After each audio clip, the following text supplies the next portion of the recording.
Voters across Russia's 11 time zones polling for the second day in the country's presidential election, with incumbent Vladimir Putin being all but certain to secure his fifth term. In the meantime, Moscow accused Ukraine of stepping up attacks and says they aim to derail Russian voting. Dasha Chernyshyova has more from Moscow. Some 27 million Russians cast their ballots on the first day of presidential election, with a countrywide turnout exceeding 30%, according to the Central Election Commission. Several people have been detained over acts of vandalism when paint was poured into ballot boxes and arson attacks. Criminal cases have been opened, and authorities say those attacks were instigated from abroad. They also say that the number of spoiled ballots is not significant. In the meantime, Moscow accused Ukraine of stepping up attacks against civilian targets in Russia, with voting carried out in Belgrade region as air raid sirens were going on and off throughout the day. President Putin said the purpose of those attacks was to disrupt the presidential election. However, he said Kyiv will not be able to prevent the process of expressing people's will. He said that Russian air defense systems have repelled over 95% of Kyiv's attacks. In an attempt to disrupt the voting process and intimidate people, at least in the regions bordering Ukraine, the Kyiv neo-Nazi regime has planned and is trying to carry out a series of criminal demonstrative armed actions. Moscow also accused Ukraine of attempting to cross the Russian border using more than 2,500 personnel, 35 tanks and about 40 armored vehicles over the past days. Those attempts have failed. Voting will continue throughout the weekend. Dasha Chernyshyova reported in Moscow for DD India. UN Security Council members condemned Russian efforts to conduct its presidential election in Ukraine-controlled areas on Friday. In a show of unity, 56 UN ambassadors stood by Ukraine's ambassador to the UN. Meanwhile, Russian President Vladimir Putin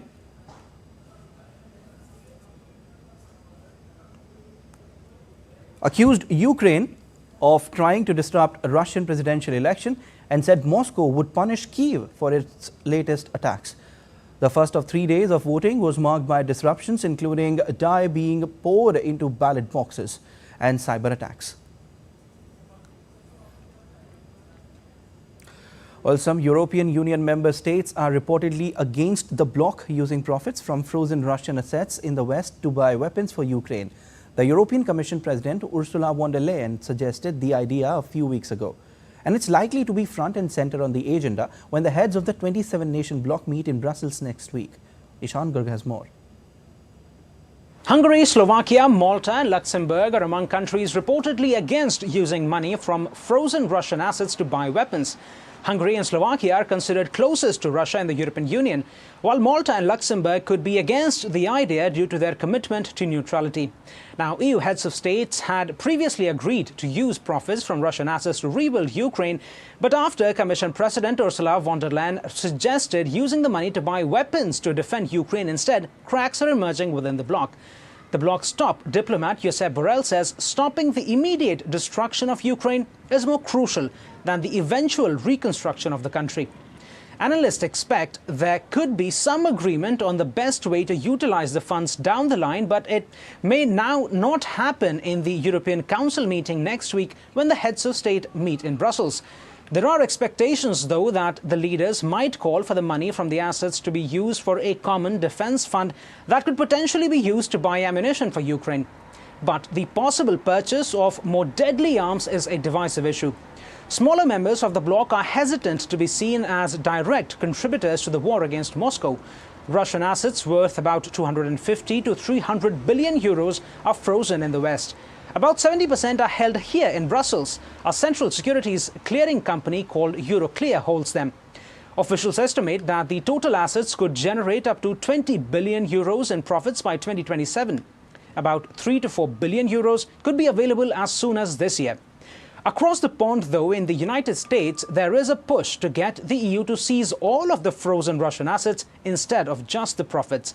However, many in the EU are worried about the financial and legal implications of it. Ishan Garg in Brussels, reporting for DD India. Updates now on Israel-Hamas conflict. Israel has announced plans to send a delegation to Qatar following Hamas's concessions in ceasefire negotiations, signaling the closest approach to a deal in recent weeks. Under intensified diplomatic pressure, including threats from Qatar and Egypt, Hamas has softened its stance, stepping back from its demands for a permanent ceasefire agreement prior to negotiations. Meanwhile, despite the diplomatic progress, Israel has approved its plan for a military offensive in Rafah. Global allies have urged Netanyahu to hold off attacking Rafah, fearing mass civilian casualties. But Israel says it is one of the last strongholds of Hamas, whom it has pledged to eliminate, and that residents will be evacuated.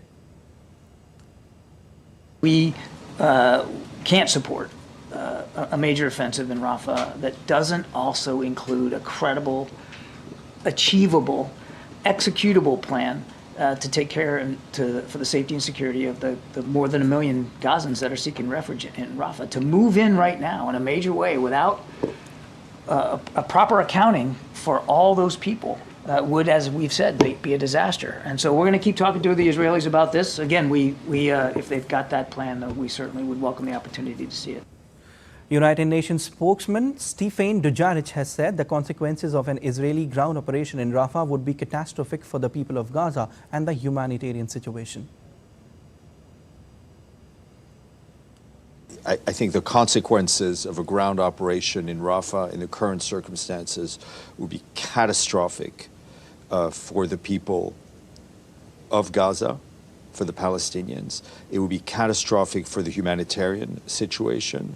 It would be catastrophic all around. We very much hope that all of this can be avoided. The first ship towing a barge of humanitarian aid to Gaza has unloaded supplies onto the shore. The ship transporting humanitarian aid from the World Central Kitchen Organization, led by the United Arab Emirates, arrived in Gaza's maritime space on Friday. The ship contained 130 pallets of humanitarian equipment and 115 tons of food and water that were transferred to 12 WCK trucks, which will distribute them to northern Gaza. The ship is in a test run for a new aid route by sea from Cyprus into Gaza. If this sea mission is deemed a success, other aid ships will likely to follow as part of an international effort to get more aid into Gaza. The ships would use a newly opened sea route to travel directly to the region. Houthi rebels fired 3 anti-ship ballistic missiles from Houthi-controlled areas in Yemen towards the Red Sea. The Marshall Islands flagged liquefied petroleum gas tanker reported 2 explosions near the ship as it traveled off the coast of Yemen's port city of Hodeidah. The incident happened around 4 a.m. local time on Friday. It was the second incident in the span of hours as the Iran-backed Houthis vow to expand their campaign of assaults on ships in the Red Sea and Gulf of Aden. Earlier, UK Maritime Trade Operations said another ship reported 2 rockets flying over it. The US Central Command has also confirmed the attack. However, no injuries or damage have been reported in these attacks.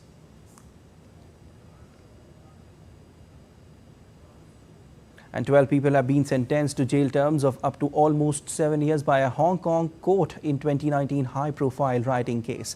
Protesters broke into Hong Kong's Legislative Council building on July 1, 2019, smashing windows and streaming inside as public anger mounted over an extradition bill that would have allowed authorities to send people to mainland China for trial. Those sentenced by the court included actor Gregory Wong, political activists Wenceslaw and Owen Chow. Leader of North Korea, Kim Jong Un, oversaw air warfare drills urging realistic preparation for combat. Kim was satisfied with North Korean troops' readiness and ordered training to cope with all kinds of topography, weather, time and the most severe conditions. The drills took place after joint annual drills involving South Korea and the US were held. The situation is deteriorating in Haiti's capital as heavily armed gangs have taken over much of the capital in Haiti. There are roadblocks, burning debris and trash blocking roads around the city. Shipping containers were placed to block access to the large gantry cranes at the port facility. The runway at Port-au-Prince Airport was completely empty. Widespread killings have been reported along with kidnappings and sexual violence. According to UN, estimates more than 360,000 people are internally displaced in Haiti. U.S. Secretary of State Antony Blinken said on Friday that most of the parties for Haiti's Transition Council have named their representative, but a couple still have yet to do so. An international force said to be led by Kenya to tackle the spiraling violence in Haiti was moving forward, but faced stumbling blocks, while Nairobi announced earlier this week that it was pausing the deployment and would reevaluate once a new Haitian government was in place.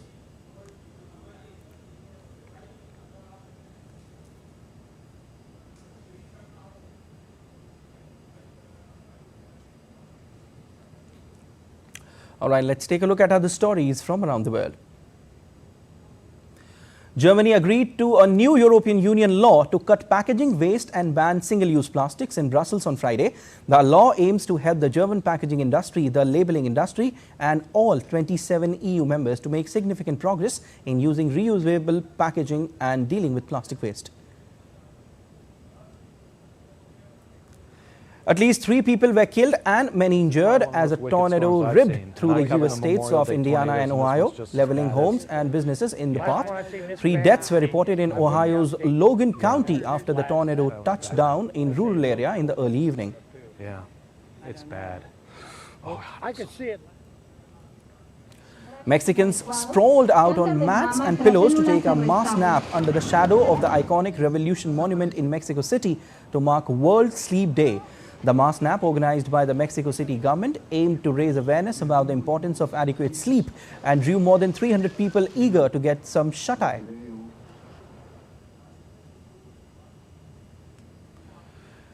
BTS star V released the music video for his latest solo track, Friends. According to the press release, the music video shows the 28-year-old reliving the same day twice as he experiences love from 2 different perspectives.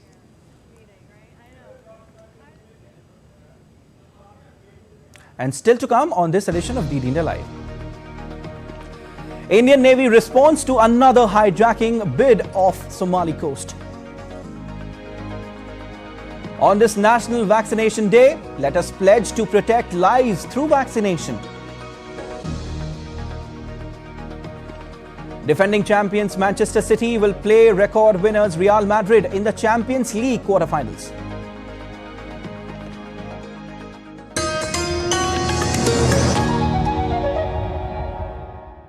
That never stops, where information shapes our reality. One app stands out, helps you stay ahead of time. Introducing the DD India app, your gateway to a world of news right at your fingertips. Your most trusted source of news goes global, goes digital. Explore a world of options, top stories, live updates, in-depth analysis, and more. Stay informed wherever you are. Real-time alerts keep you ahead of the curve always. The DD India app, connecting you to the world one story at a time. Download now and explore the world of knowledge, insights, and authentic information.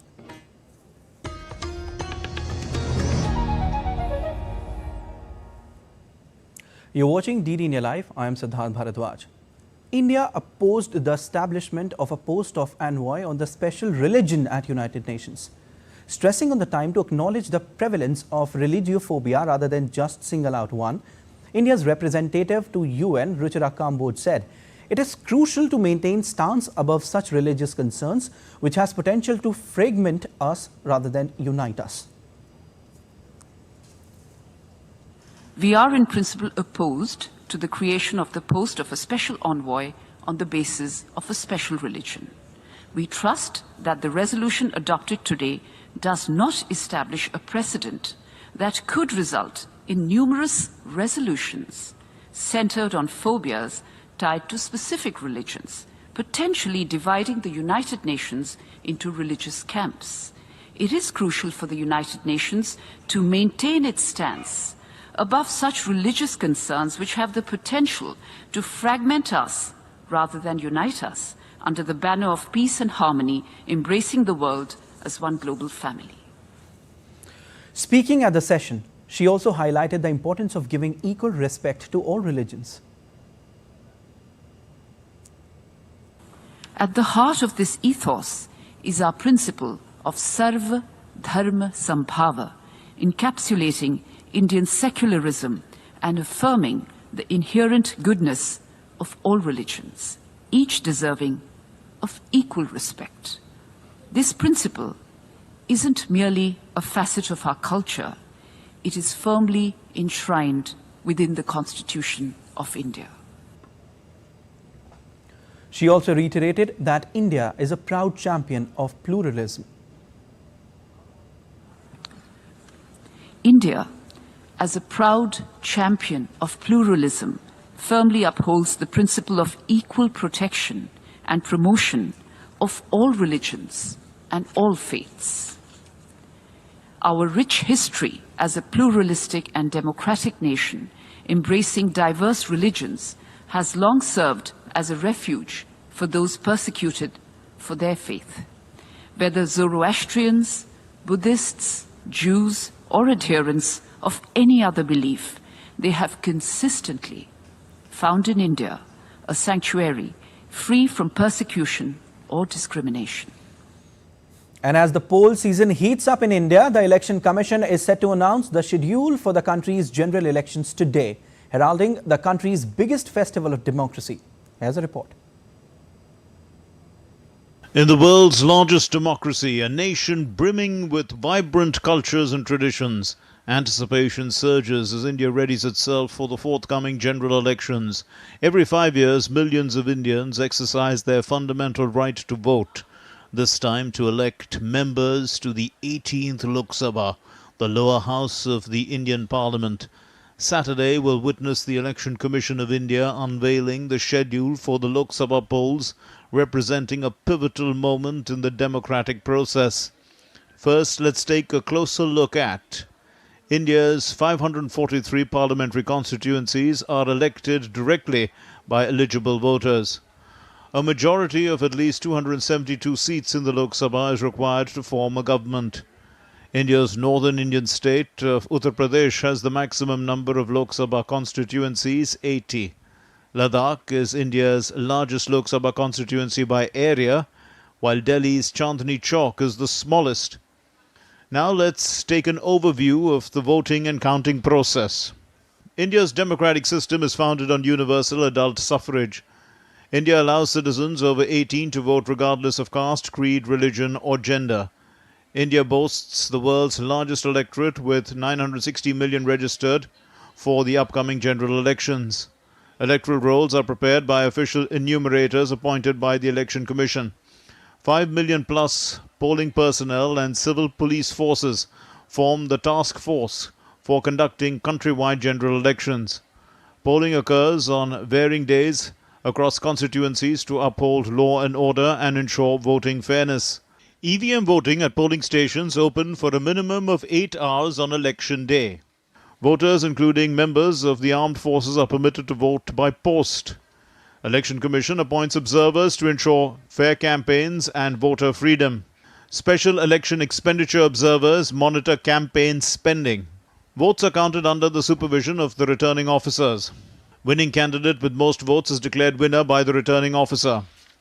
With elections slated to take place sometime around April-May 2024, the Bharatiya Janata Party, led by Prime Minister Narendra Modi, aims to secure a third consecutive term in power, having secured a majority in 2014 and 2019.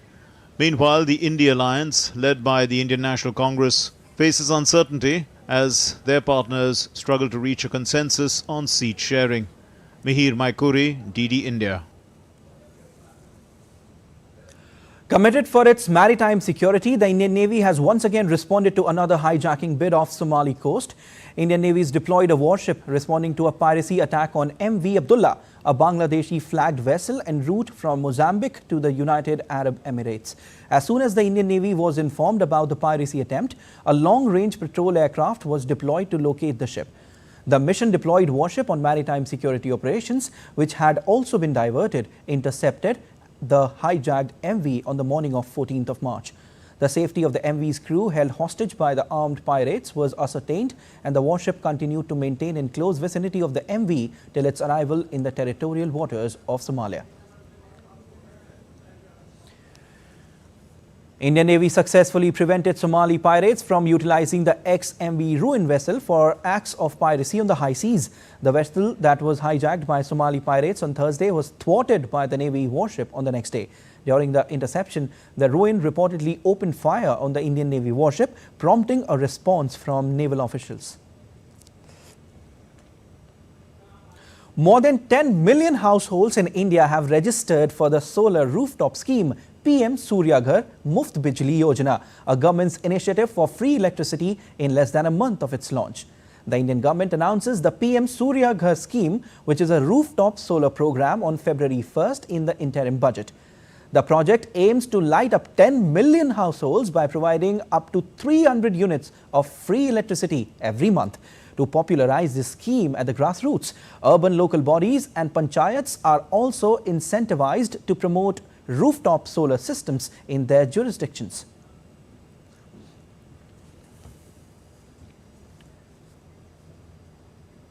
Today is National Vaccination Day. We come together to celebrate the power of immunization in safeguarding public health. This day serves as a reminder of the importance of vaccinations in preventing diseases and prompting well-being for individuals and communities worldwide. Join us as we unite in the effort to protect lives through vaccination. More in this report. Vaccination is a powerful way to prevent serious diseases and is supported by the World Health Organization. This day serves as a reminder of how vaccinations improve public health, lengthen life expectancy, and benefit our society. Each year on March 16th, we celebrate the National Vaccination Day, officially known as National Immunization Day, which is commemorated to emphasize the significance of vaccination to the whole country. Since the first National Vaccination Day in 1995 to eradicate polio, India has made great strides in immunizing its population against infectious diseases. New and increasingly sophisticated vaccines have become available in the last decade to provide protection against a growing number of diseases such as polio, pneumonia, diarrhea, cervical cancer, and hepatitis B containing vaccines. In addition, cholera, mumps, seasonal influenza, and typhoid vaccines have also been administered widely. During the challenging times of the COVID-19 pandemic, India's vaccines and its diplomacy shone brightly. By prioritizing the needs of the most vulnerable and marginalized communities, India's generosity and commitment to ensuring vaccine equity not only saved lives but also won hearts by aiding in global immunization efforts. जब corona के समय दुनिया को जरूरत थी तो pharmacy of the world के नाते भारत ने 150 से ज्यादा देशों को दवाइयां उपलब्ध कराई. The other newer vaccines include inactivated polio vaccine, rotavirus vaccine, measles rubella vaccine, pneumococcal conjugate vaccine, tetanus and adult diphtheria vaccine. The development of vaccinations is regarded as one of the greatest achievements in human history. On this National Vaccination Day, let us salute India's contribution to public health and global solidarity. Through collaborative efforts between government agencies, healthcare professionals, and communities, we can achieve herd immunity and pave the way for a healthier, safer future for all. Lipakshi Khurana, DD India. Let's take a look at other stories making news today.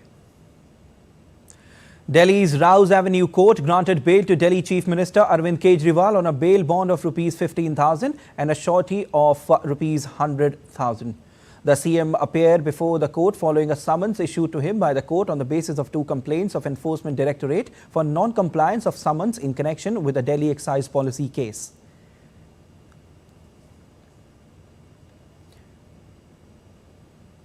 The water crisis loomed in the Indian city Bengaluru. The residents are facing dire scarcity of drinking water. People were seen standing in queues in front of RO water plants, clutching empty cans in hopes of securing their essential water supply. The dwindling water reserves at the plants leading to restricted operating hours, with some facilities only open for a scant 4 to 5 hours per day. Commercial services of the India's first underwater metro train commenced in eastern city of Kolkata on Friday, with hundreds of passengers erupting into jubilation on their first ride. As the train entered the under-river stretch, a glimpse of the illumination of the tunnel wall under the Hooghly River greeted the commuters, giving the effects of water around the moving rake. The under-river section of the tunnel is 520 meters long, and a train took around 45 seconds to cross it.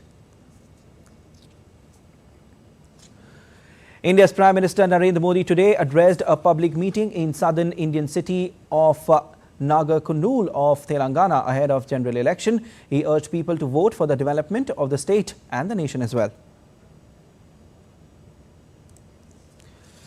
Indian shuttler Lakshya Sen will seek a place in the summit clash of All England Open Badminton Championships 2024 when he faces Indonesia's Jonathan Christie in the semi-finals today. A superb comeback win against Lee Zia-Jia in the quarterfinals of the 2024 All England Badminton Championships saw Lakshya Sen reach back-to-back semi-finals on the BWF Tour. A runner-up at Arena Birmingham 2 years ago, Sen had been going through a rough patch the last few months to suffer 7 first-round exits on the BWF World Tour. In the 8th, he was ousted in the second round. But last week, the reigning Commonwealth Games champion staged a stunning comeback to reach the semi-finals of the French Open in Paris. Now he booked his place in another semi-final with a remarkable turnaround. And UEFA Champions League quarterfinals draw are out. Defending champions Manchester City will play record winners Real Madrid in the Champions League quarterfinals, while Barcelona take on Paris Saint-Germain after draw was held at UEFA's headquarters on Friday. That's all for this edition of DD India Live, but let us know your thoughts on the news of the day. You can connect with us on Facebook, X formerly known as Twitter, and Instagram. We'll be back with more news as it breaks here on DD India. I am Siddharth Bharadwaj from all of us here in Delhi. Thanks for watching DD India Live.